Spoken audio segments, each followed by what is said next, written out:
심리적으로 무감정증 또는 무덤덤증이 심하면 신체의 감각도 같이 무덤덤해져서 불감증이 될 수 있습니다.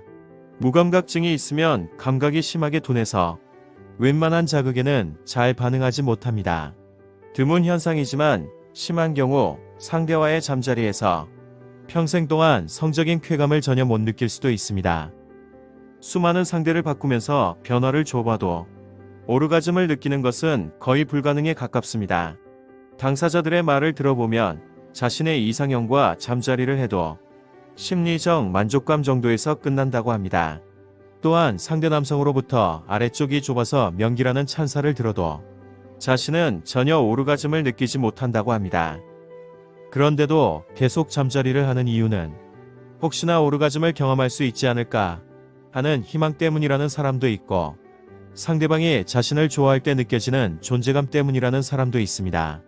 이런 사람들은 웬만한 자극에는 성적 쾌감을 느끼지 못하므로 보통 사람은 견디기 힘든 매우 자극적인 방법을 찾기도 합니다. 그래서 SM 같은 특별히 강한 자극을 추구하는 사람도 있습니다. 자신이 성적으로 심하게 불감증이라고 해서 반드시 나쁜 영혼의 영향을 받는다고 볼 수는 없습니다. 그 원인이 갱년기에 겪는 호르몬의 문제일 수도 있고 신체에 특정한 질병이 있어서 그럴 수도 있습니다. 이런 경우에는 전문 병원을 찾아서 치료하면 됩니다. 그런데 전문적인 치료를 받아도 성적인 불감증에 효과가 없었다면 나쁜 영혼의 영향을 받고 있는지 의심해봐야 합니다.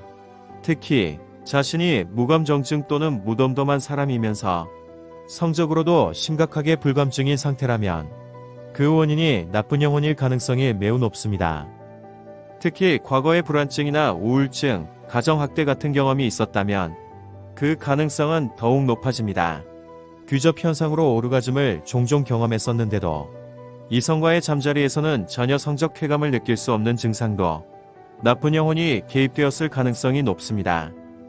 이런 여성은 잠자리에서 이성이 자신을 매우 거칠게 다뤄줬을 때 조금이나마 더 강한 성적 흥분을 느끼기도 합니다. 그렇다면 오르가즘 수준까지 도달할 수 있도록 상대가 여성을 더 강하게 다루면 되지 않겠느냐고 쉽게 말할 수도 있습니다.